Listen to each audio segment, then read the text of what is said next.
So, okay guys, welcome back na naman sa panibagong tutorial on Ubuntu. And before I start, I am Ryan Nicolas. And again, this is a tutorial about Ubuntu or kung ano yung mga kailangan natin install para makapag-start na tayo ng server dito. So, okay, without further ado, let's go. So, yan, makikita nyo dito, sinad ng professor naman yung outline na kailangan namin gawin, which is ito, part 1, connecting VS Code to the Ubuntu server, subparts niya, So gagawin natin to by, susundan natin tong outline na to, para at least hindi na tayo masyadong magulo, or nakakalito yung tutorial. Pero naman talaga dapat lahat ng tutorial madali-dali. So okay, part 1, connecting VS Code to the Ubuntu server. Let's go. So yun, okay. Let's proceed na sa part 1. So first, siyempre, open natin yung VirtualBox. Ayan. So ito yung una natin na create. Start natin siya. So, ayan. Habang nag-start, introduce ko na rin kayo dito sa ito yung isa sa trick na tinuro ng professor namin sa amin na parang mag-record pa. Gusto natin yung mga ginagawa natin, parang history siya, yung mga command, ito yung mga command, tapos comment kung ano yung mga ginagawa nito. So yun nga, para at least ito na rin yung basihan natin or yung flow script natin sa tutorial na to.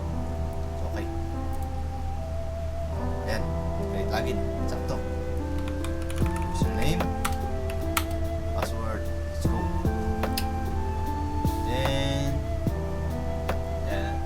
Tayo, sudo apt update. So kapag bago yung server nyo or bago yung ginawa nyo, ito yung kailangan nyo gawin, sudo apt update. Ang gagawin ng update na to is i-update nyo yung operating system nyo or yung server na to sa current standards natin ngayon. So sudo apt update, cache na password yan. Okay,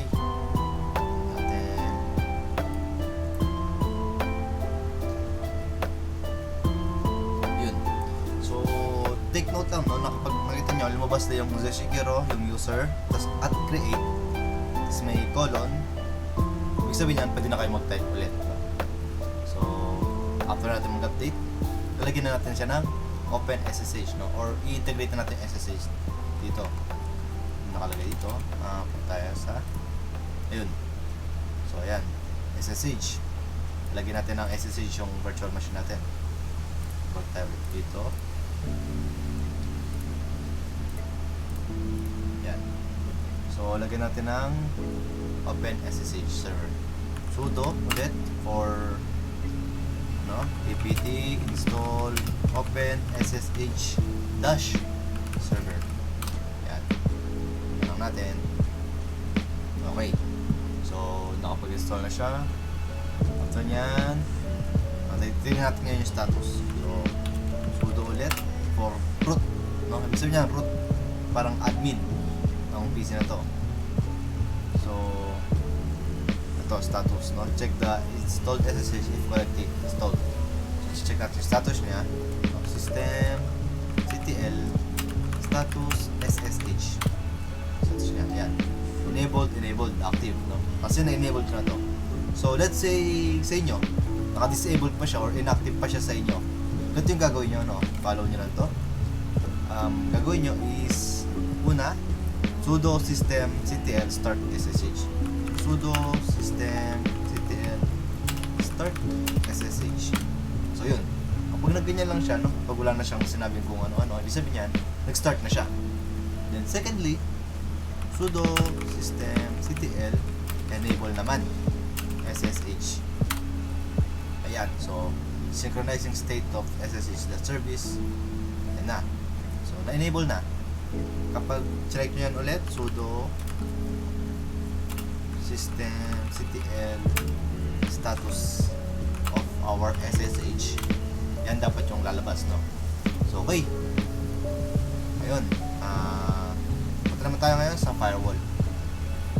Para ma-check naman, sudo ufw naman yung reserved word para sa firewall natin. UFW status. Kung kanina SSH, ito naman UFW. So yan, active sa akin, no? Let's say hindi siya inactive siya sa inyo. Ganito yan yung gagawin nyo, no?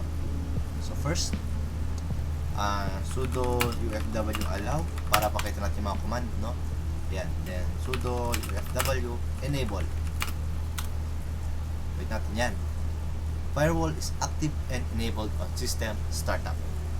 Goods na. Okay. Post tayo dito nyan.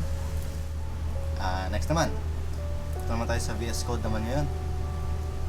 So VS Code. Ito. Then ang gagawin niya natin dito is ito. Install remote SSH.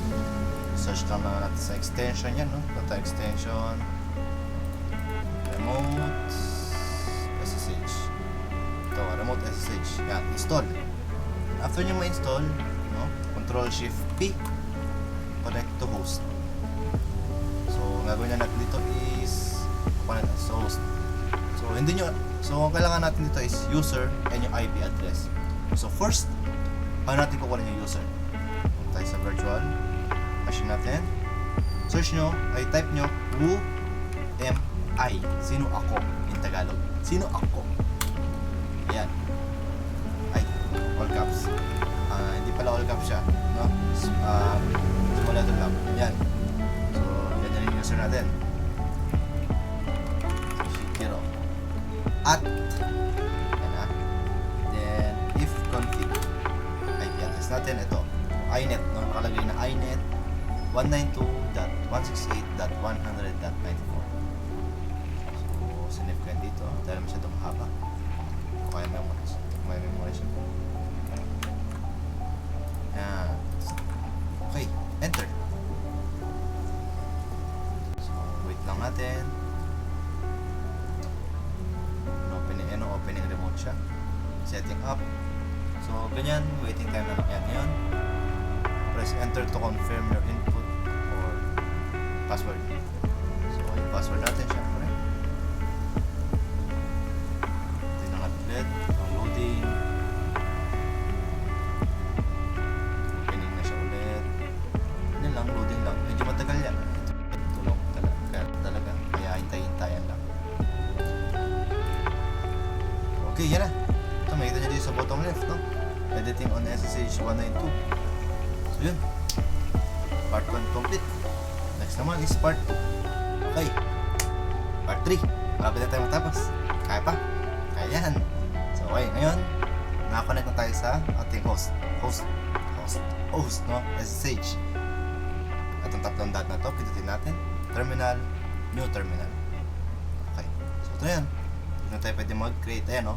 So, Shikiro at create. Ayan na. Nakapasok na tayo. So, first, ano ba nakalagay dito? Una, install and configuring Flask, Apache 2, and MySQL server. Yan. So, sama na natin dyan yung Python. Okay? Ayan, no? Set up yung Python environment. So, isa-isay natin, no? Kalma lang. Okay, sa VS Code, sudo apt update. Importante yan. apt update. O, yan. Para at least yung system natin is up to date siya, no? Alam natin.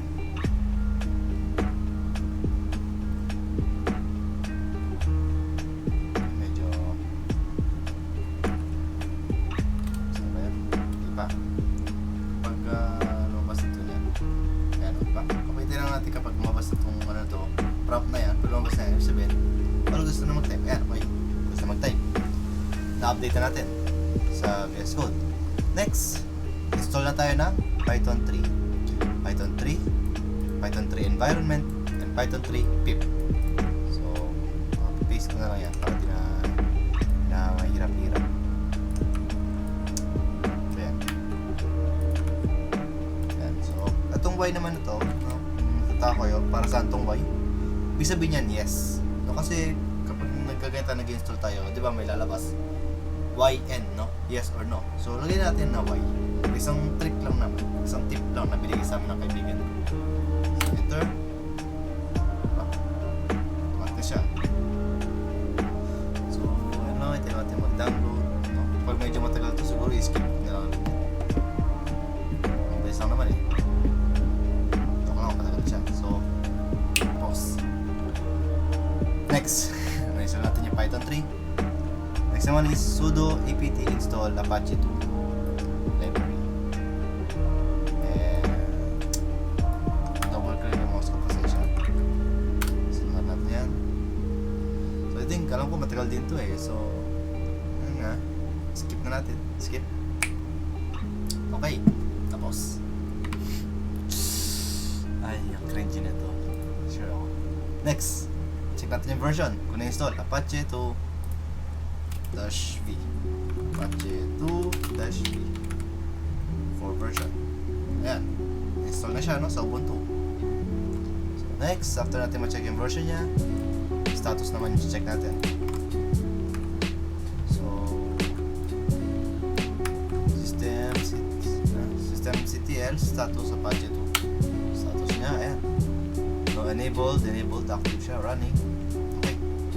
Next naman. Then, may enable, ito naman, sudo mk, no? Make directory, meaning. So, gawa tayo ng directory natin. May flask up. So, nakagawa. So, nakagawa tayo ng directory natin. Gagawin naman natin is, pupunta tayo sa directory na ginawa natin.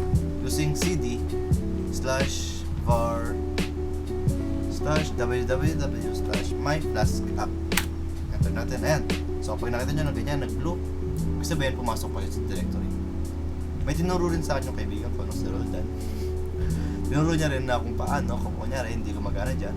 Gawin natin sa file, folder, ito, tanggal natin yan, /var/www. Ayan o, /myflaskup. Ayan. Okay. Sorry sa cut na yan. Next natin ito. After nyan, so, okay. CD may plus. Ayan. So, magawa tayo ng CD. Ayan. Natin dito, no? Dapat nandito niya tayo sa CD. Okay.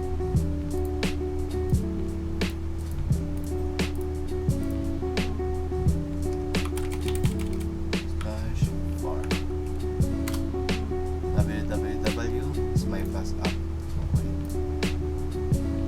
Natin ulit, no? So, ayun. Papasok tayo. Ayan. So, balik tayo terminal, no? Kasi sa terminal lang naman tayo nakapag-setup or nakapaglagay ng prompt. So, trust all authors. Yes, trust. I trust it.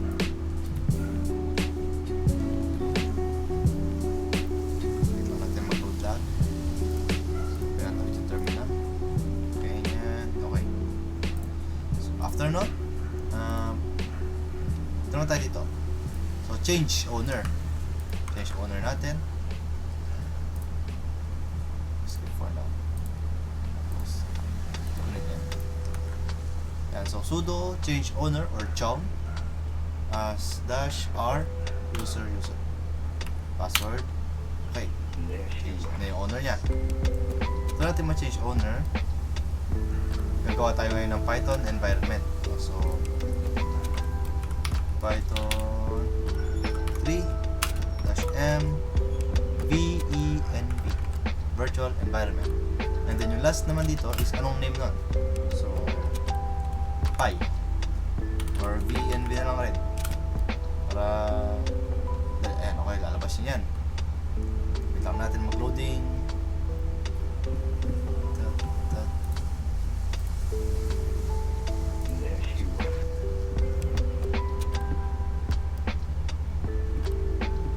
So, nakapagawa na siya ngayon.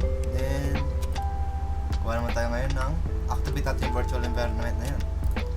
So, source, venv/binary or bin/activate. Okay. Kapag lumabas na to, goods na. Activated na. Next part na tayo. Install na natin yung Flask. So, pip install Flask. Tignan natin yan. Selected Flask. Ayan. Install na siya. Okay. Tapos. Ay, grabe. Oh my cringe talaga ako niyan nito. After natin mag-install ng Flask, show na natin, no? PIP show Flask. Show Flask. Enter. So yun. No? Ayan. Diba? Lumito siya. Name Flask, version, summary. Okay. So, successful na natin na-install. After na show, gagawa tayo ngayon ng bagong touch up file. Gagawa tayo ng file, no? Touch up.py or file. Okay, nakagawa na tayo. Ito, lalabas dito, up.py. So yun, no? Magawa na tayo ng up.py. Punta tayo nyan dito sa blank canvas. Ayun, i-ano lang natin to. Pilihan tayo ng code na to. Double. Yan. Natin kung gagana siya. Python up.py. Open in browser. And yun. Diba? Hello world by General Nicholas. So, nireturn niya to. Nilabas niya to. Yun. Close natin ulit para ano. So, yun. Clear. Next step. Naranan natin. Deactivate. Deactivate. Para may stop natin yung virtual environment. Okay. Wala na to. Di na to lumalabas. Kasi di natin kailangan yan. Naran na natin siya. So after deactivate, cd, back to the default directory. Then sudo apt install MySQL server. So MySQL naman tayo ngayon. Install natin yan. Again. Okay. Tapos. ay. So, okay. Na-install natin yung MySQL. Ngayon, na-secure natin yung installation niya. So, sudo type ko na lang. Sudo MySQL secure. Sudo MySQL. Lagyan natin ang underscore. Secure ang installation. Okay, so make sure na tama yung prompt nyo sorry. Yes. 0. Hindi lang naman natin kailangan ng password. Yes. All done. Nice. So okay, try natin. Tignan natin kung ano siya. Tawagin natin sudo MySQL. And yun. Welcome to the MySQL monitor. Sabi nandiyan siya. Then so try natin. Simple baguhin natin, prompt natin. Simple lang naman. Query para sa show databases. Tama? Okay, tama. Pero goods. All goods. Part 2 done. Okay. Final one please. Final stretch. Last stretch. Kaya pa? Nandiyan pa natin. Let's go. No? So, last part ng ating project or tutorial, which is ito tayo sa may part na tayo ng Apache Tuna. Tapos na tayo sa MySQL. Okay? Tignan natin ito. So, yan. So, first ang gagawin natin is punta tayo sa ginawa natin folder, which is yung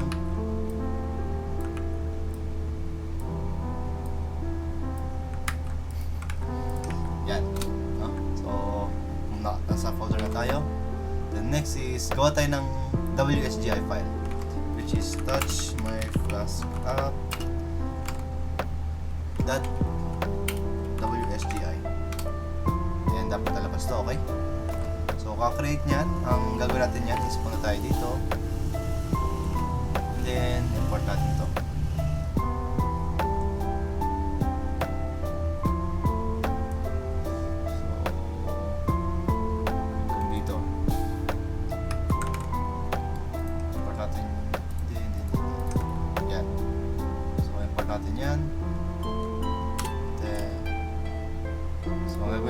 Is mag-import siya ng system, logging, sa OS. So, okay, lagay na natin dito sa myflask.wsgi siya. So, comment to, tanggalin natin to. Tanggalin natin dyan. tayo dito ulit sa terminal. Sudo ito, gagawa tayo ng site, no? Or myflash app, tas .config conf. Ito natin yan. So, password. Okay, lalabas yan to. So, ang gagawin natin yan is ilalagay natin itong predefined code, no? Which is provided by our host friend. Yan. So, double check na lang lahat yan. X. Yes. Enter. So, yun. Okay. After nun, gagawa tayo A2 Insight, no? Enable natin yung website na ginawa natin. So, sudo A2 Insight. Yung name, myflash app.conf. Ayun, enable site. To activate yung configuration, you need to run systemctl reload Apache. So before that, no, ang gagawin natin is disable muna natin. So sudo a2 this site to disable. Sudo a2 this site 000 default.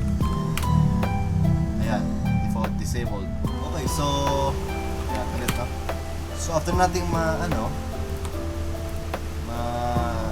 enable and disable yung site natin, ito naman natin ang i-restart. Sudo systemctl restart Apache 2. Yan, okay. Tapos na. At na-restart na natin siya, then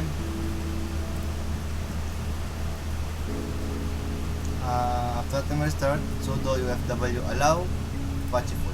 Pero nalagay ko na siya actually. So, ang gagawin natin yan is sudo ufw allow. Yun. So, okay. Okay. Siya. So, try natin yan. Sudo ufw allow. Pero this time, lagyan natin siya ng Apache full. Okay, yan. Skipping adding existing rules. Kasi na-add ko na nga siya kanina. So, double check natin ulit. Ay, hindi siya allow status. Ayun. So, dapat makita niya Apache full yan, ha. So, last is sudo system ctl status Apache 2. Okay, yan. Goods. Finally, nag-ano siya, no? Enabled active running. So, active siya, running siya. Tapos, check natin ngayon kung ano siya. By tayo ngayon sa okay. Para ma-check natin kung running siya, tignan natin sa website. http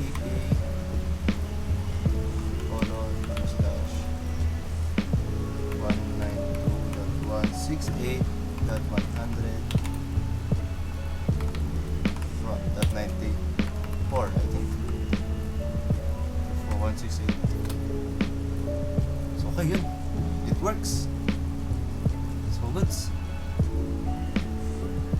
So this is Ubuntu default test the correct operation of the Apache server after the installation of. So yun. And I think may kailangan pa akong ayusin, pero yun na, okay siya, gumana na siya, no? Ano, it works. Thank you. That's all. And bye.